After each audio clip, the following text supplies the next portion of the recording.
as we say in probably all the performing arts, perfection doesn't exist, but you can always strive to get closer and closer. Nobody has mastered it yet. Most people don't know this, but ballet dancers don't really talk a lot.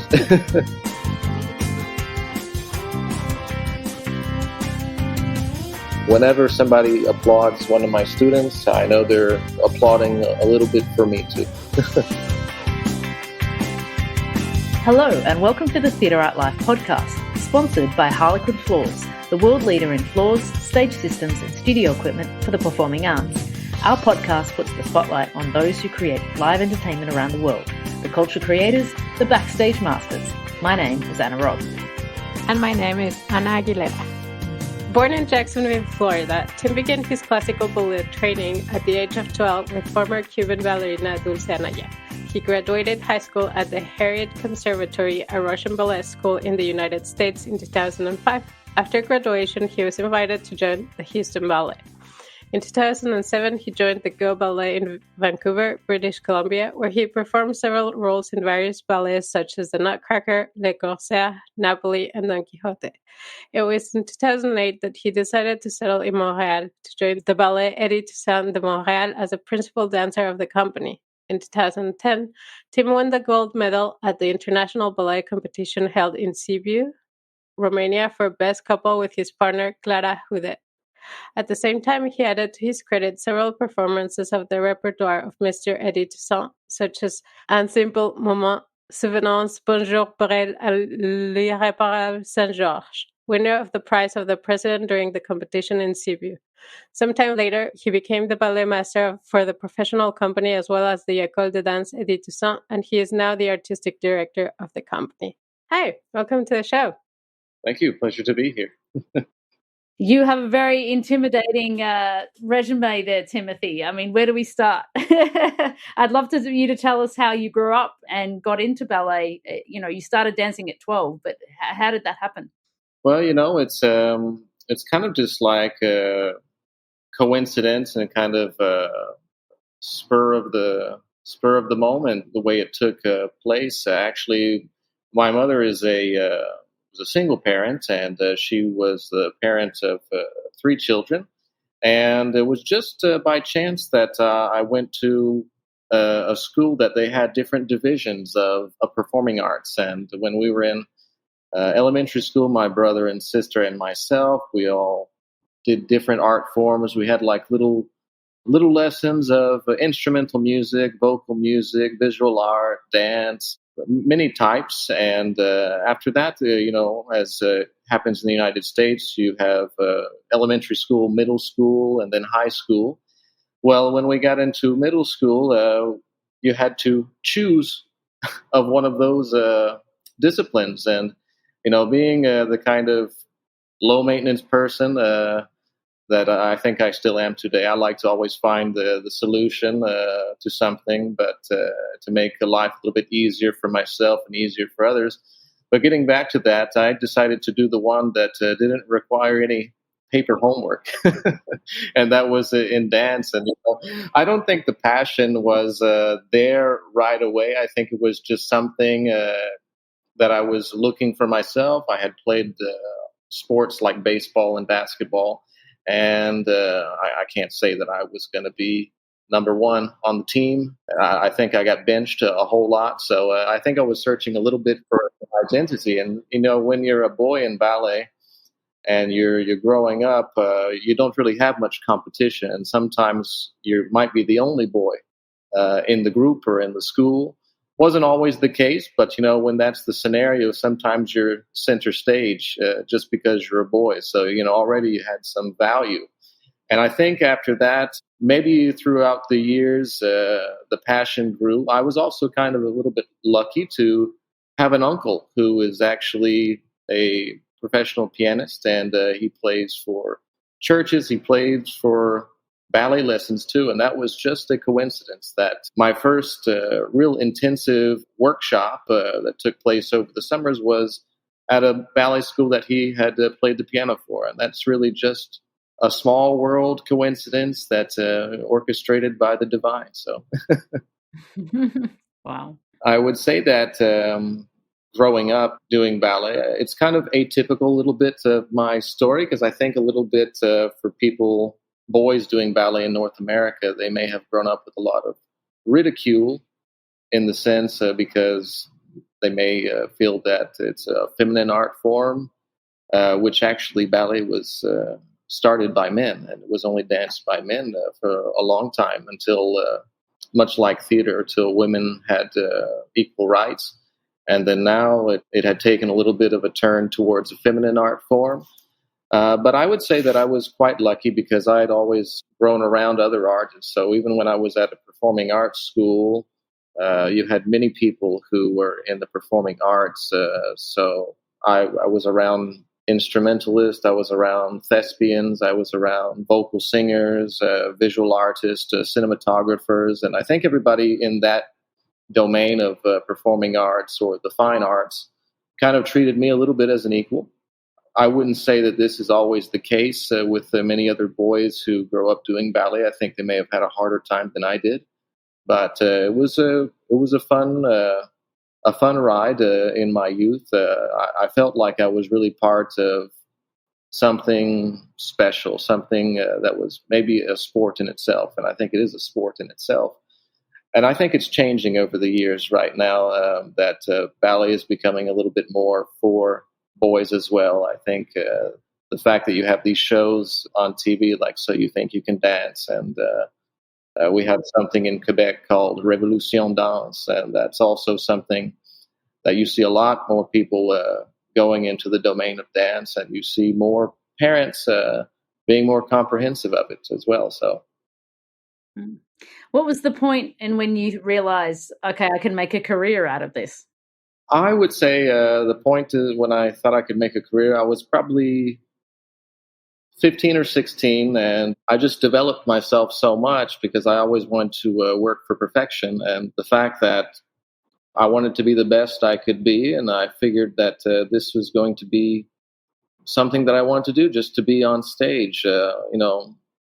Like I said earlier, the passion wasn't always there in the beginning. I was just kind of trying to find myself. But then I really liked having the time on stage. I really liked working with teachers and coaches and other dancers, men and women. And it's always been a part of me since I was being a young adolescent. And I think that when I saw other male dancers who, or maybe my idols at that point, there were people, Cuban stars, there were Russian stars, there were American stars and English stars, and when I saw them on stage, and when you hear the people just applaud after they do a solo or they do a pas de deux, a partnering work, a great moment for them that the crowd stands up and people just go nuts. And it kind of felt a little bit like maybe what somebody feels like when they just scored a touchdown at the Super Bowl. So I felt that a little bit inside. Maybe the first time it happened, I said, yes, I want to do this. That's kind of a cool story. It's also good to know that there was not a lot of social pressure in the gender role thing situation. No, that's right. Yeah, it was pretty atypical. I mean, there's you have people, I guess, in all art forms now, but I think a lot in ballet, people just see it that way, that gender roles in the domain of ballet, it's not really for the heterosexual man, but actually we're seeing that really turn around over the decades. Now, the ratios between people's orientations, men and women, you start to see different gender roles, identities. You even see this in repertoire, where you have not just a man and a woman dancing together. You may have a man, a woman and a woman.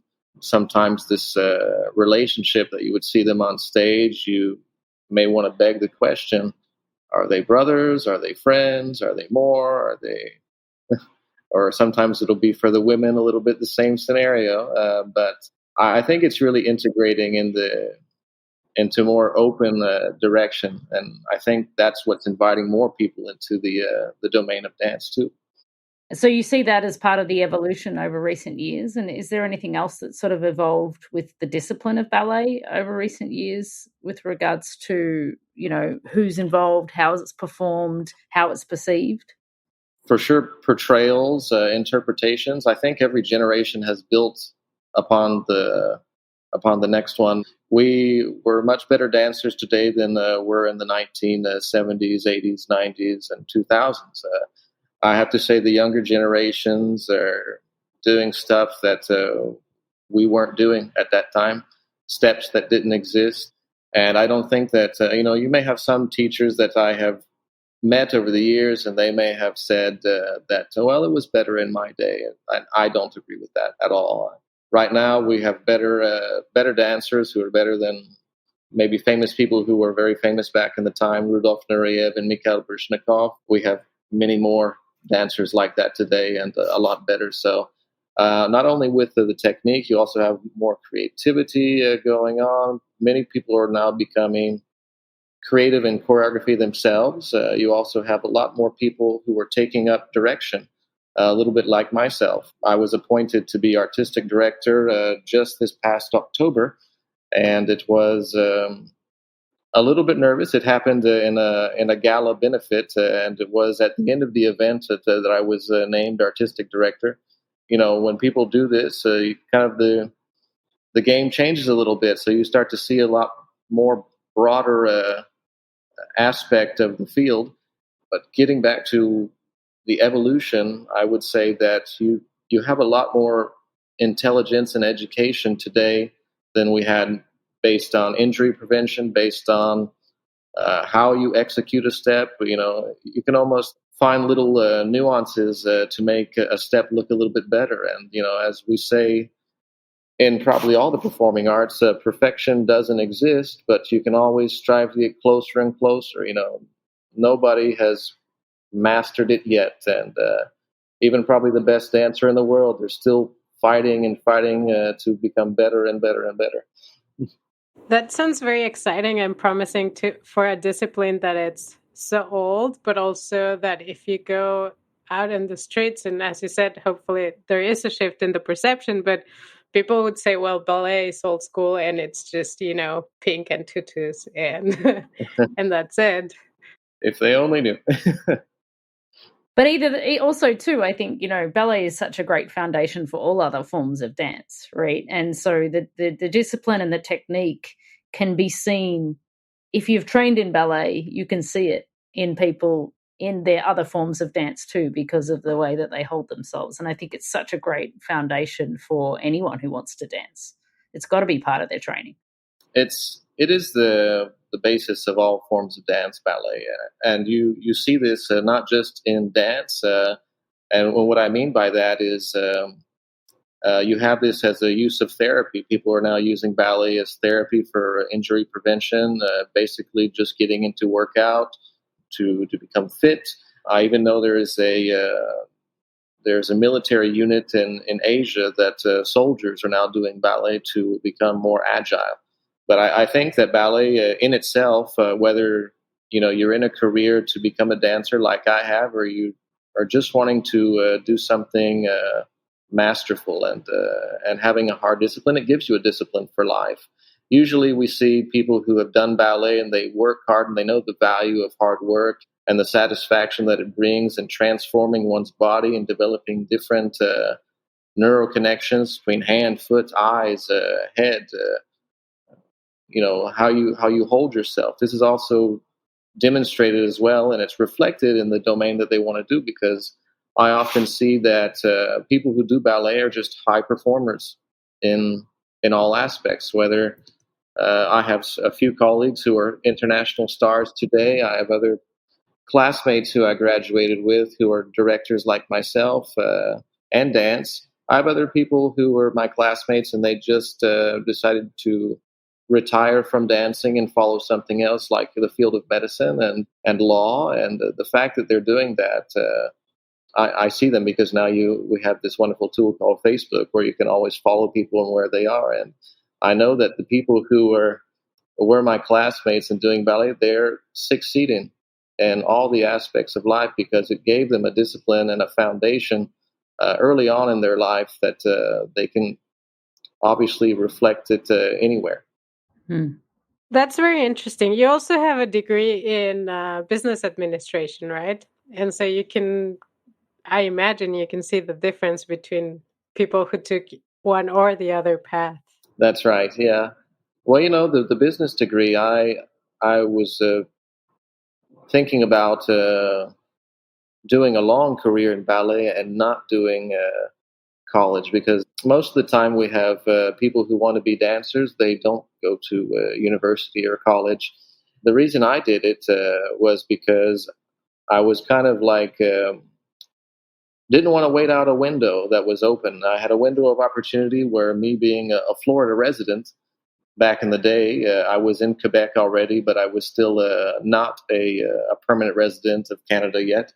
And I had a scholarship that was based of me being a Florida resident, and it was going to expire if I didn't act fast enough. So in 2009 or 2010, I started to follow this program for a bachelor in business. And it basically was something that I figured that I could do it, and any skills that I take from this degree or this program was going to be skills that could be transferred into any industry. And I was lucky enough to be able to do it at a distance. It was probably maybe the first generation or second generation of online distance learning. And it happened totally online. You have like these big universities now, like University of Phoenix or Grand Rapids University or Grand Canyon University, I think it's called, that is highly known for its online curriculum. And I was lucky to be able to continue dancing and to follow the program to get a bachelor's degree as well. And for sure, I was put into an administrative position already. I was working in administration in the company a little bit as volunteer work, just based on the education that I had already. And I was working hard just to understand all the aspects. The Department of Accounting, the Department of Human Resources, the Department of Basic Admin, General Operations. Every little aspect of running an enterprise. It was kind of evident to me, and I didn't speak a lot of French back then, so most of the legal papers and government papers and business papers were in French. So I had to use Google Translate like crazy just to find my way through things.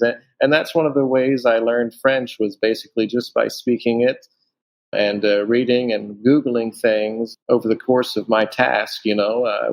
If I would get a letter in the mail for the company and it was all in French, I was not far away from my computer, but it probably took me about 5 minutes to read one page, where if it was in English, maybe take me less than a minute, I guess. Do you think that sort of business degree sort of paid off even now in your role as artistic director, played out in that aspect of your career? I think it does, yes. I think the fact that I understand a little bit about how corporate structure works, a little bit about how we use legal proceedings in business, meaning drafting contracts, how to deal with people, policies on diversity in the workplace. Little things that you might always see in a smaller, medium-sized business, and obviously in big businesses.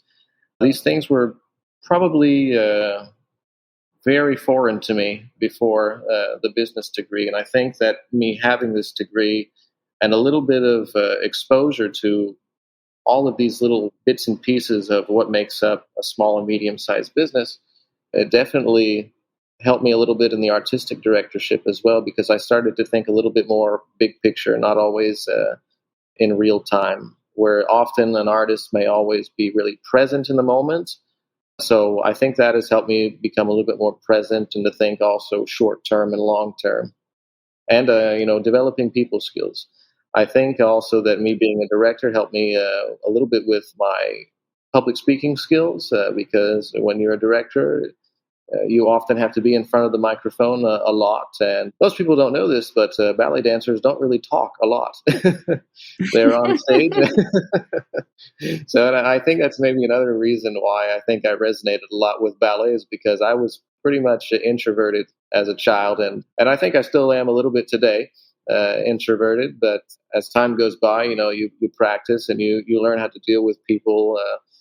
Learning how to deal with customer service, that's also a big aspect of being a director, of being just a worker. You have to learn a little bit about customer service. You need to learn a little bit about how to deal with dancers, how to put up teams, team building, synergy. And I think it's all been a wonderful help, the fact that I had this, and I have no regrets. And if I had a chance to go back to get a master's, if ever the occasion opens itself, because obviously when you're an artistic director, well, we think about not just 1 year, we think about 5 years down the roads, and we're thinking about this now. So I think if there's a time that if there's ever a window of opportunity, I think I may actually continue it.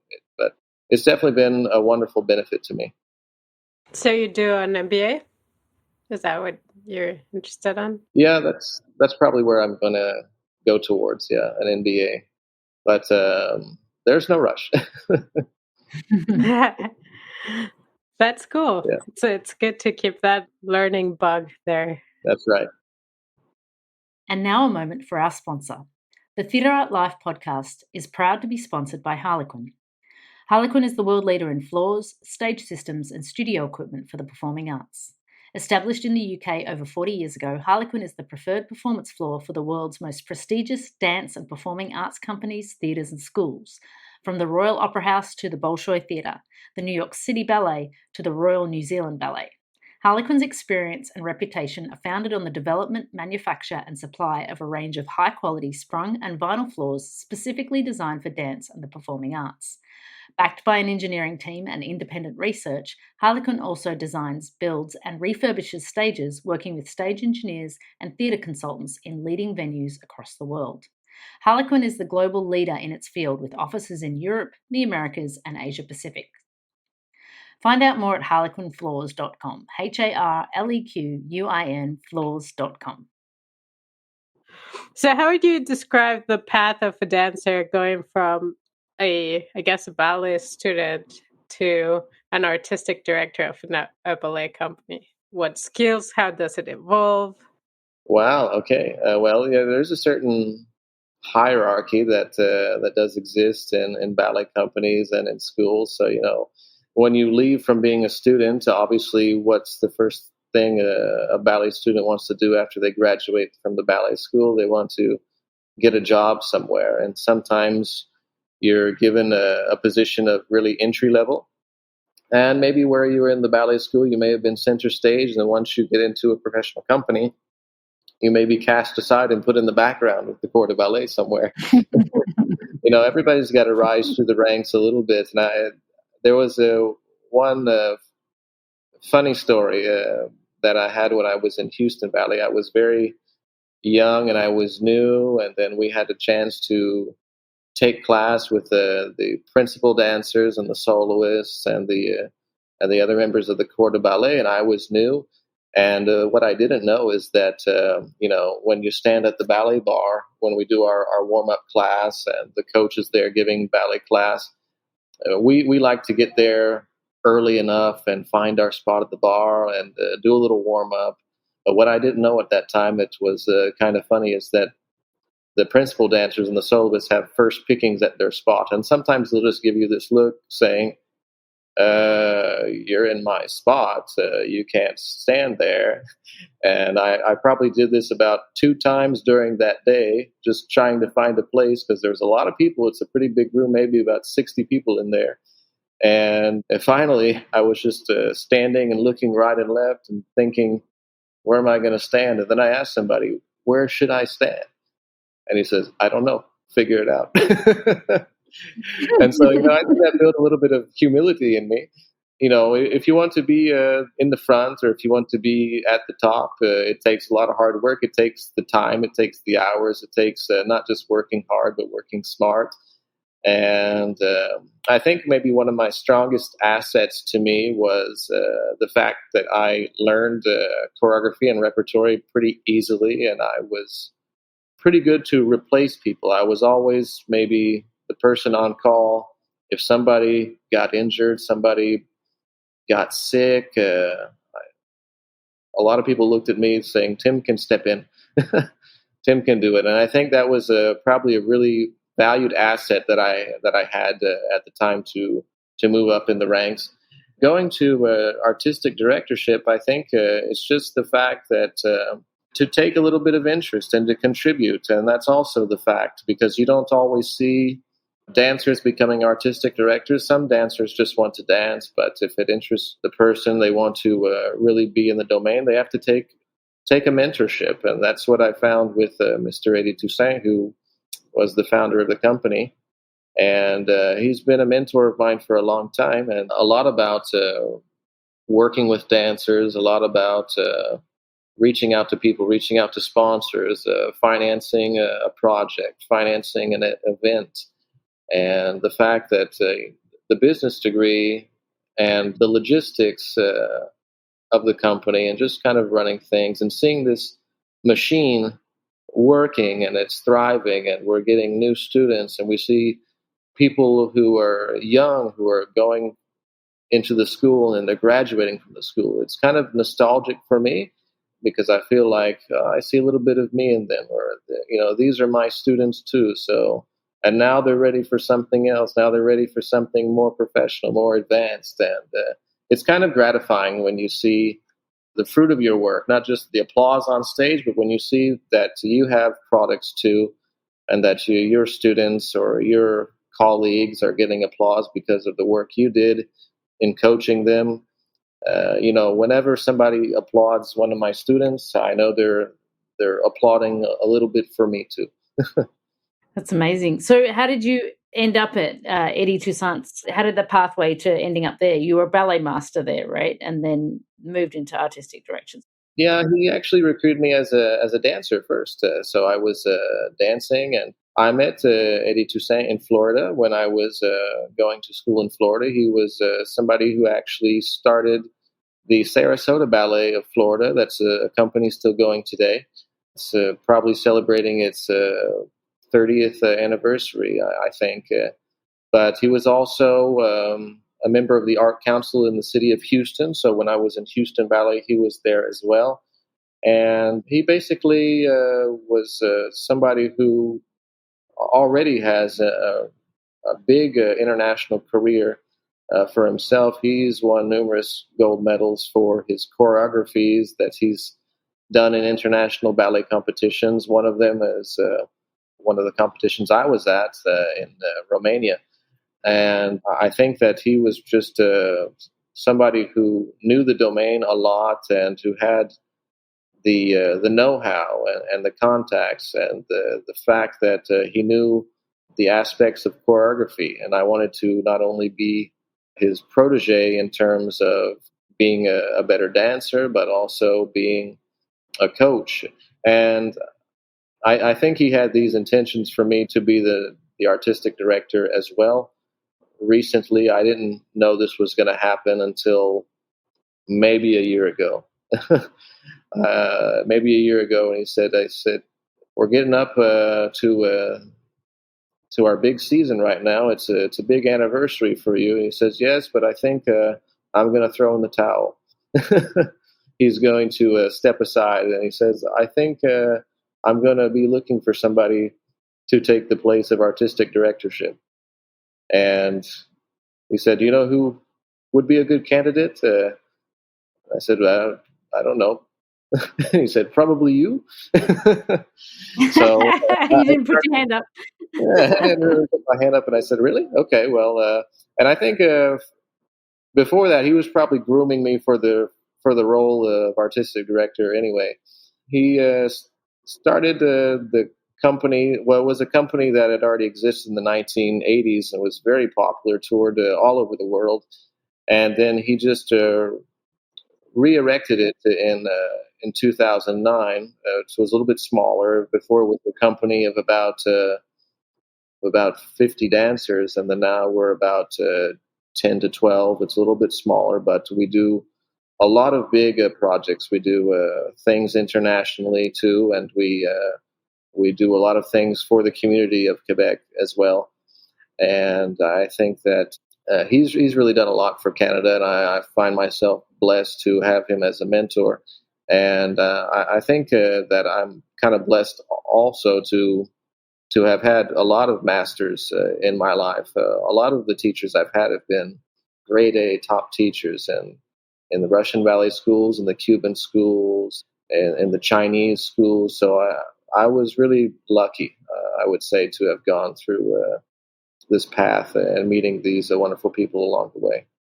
It's interesting how important the mentorship becomes. And I think in ballet, something that's very, very clear. I mean, the competition is fierce, but at the same time, you do pass from one to the other, the skills and the trade.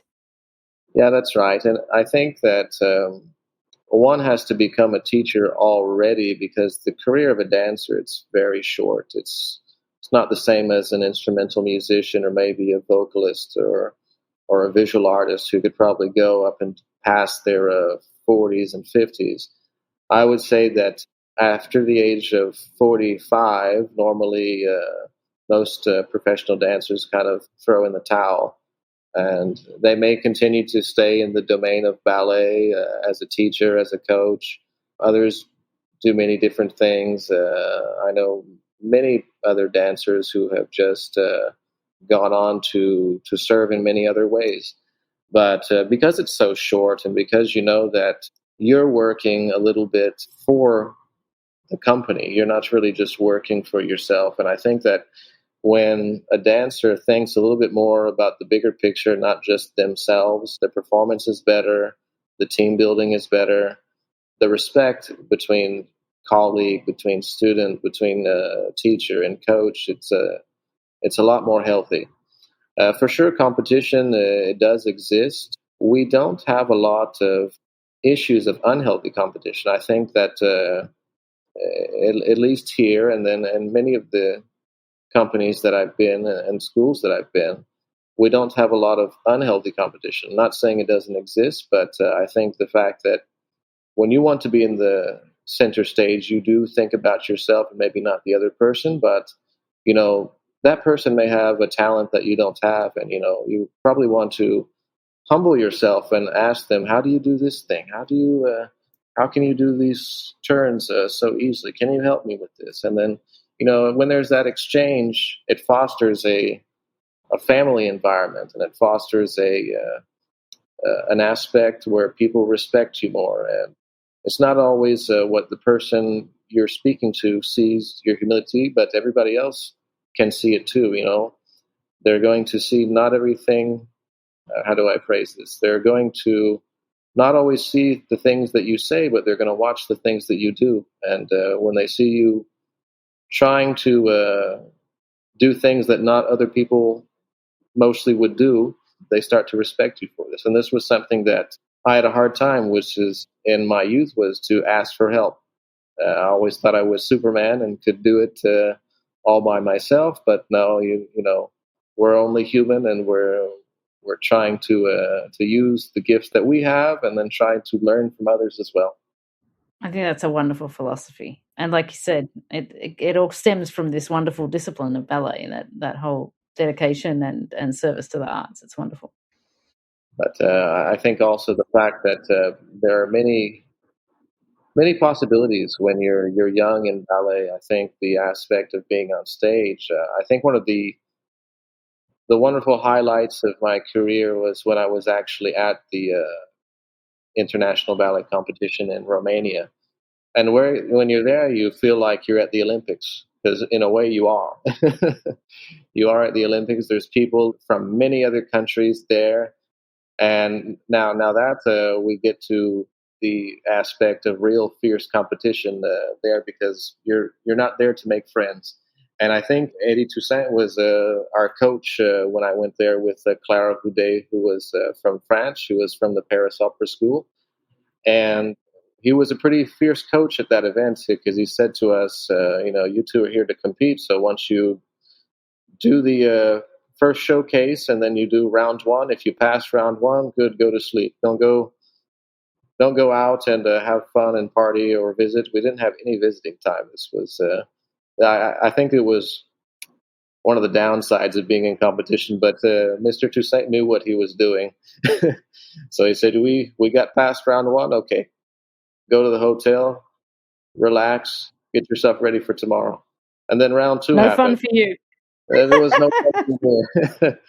And then after that, round two went by, and then it was the same situation. And then round three came along, and there's only 3 rounds. So after round 3, it came to the point where now they're going to pass out the awards after round 3. So we didn't know what was going to happen. And then we just realized that, oh my goodness, I got an award.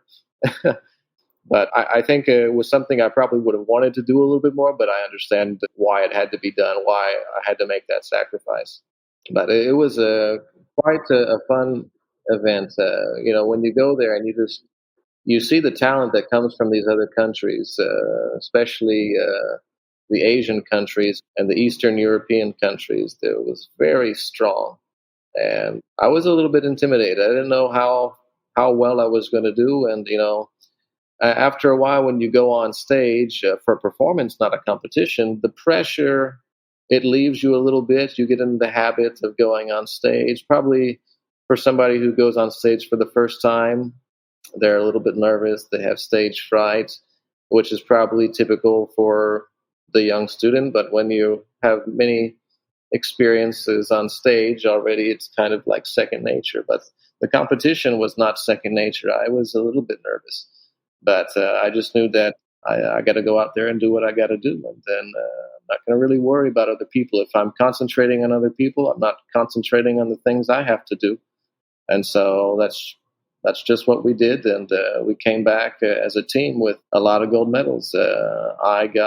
Me and my partner, we had gold medals for each of us for best couple. She also won, Klara Houdet, best female in senior category. So there was a gold medal for that. And then Mr. Toussaint himself won a gold medal for his choreography that we performed in round 2.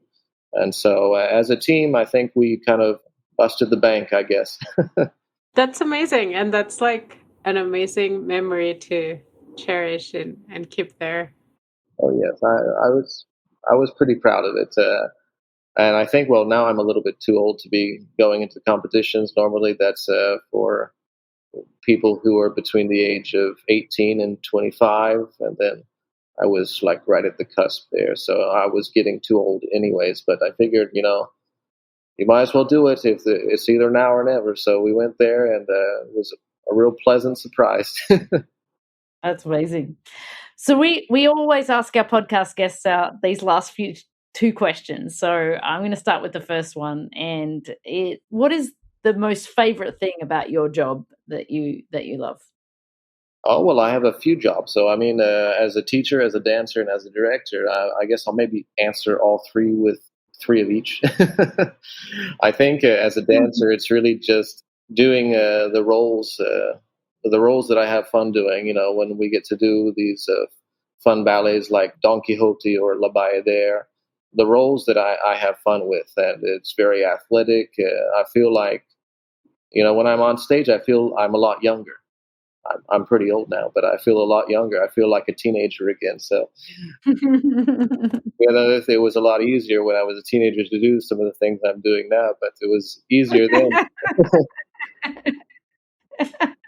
For a teacher, I think that my favorite thing is just to see my students winning.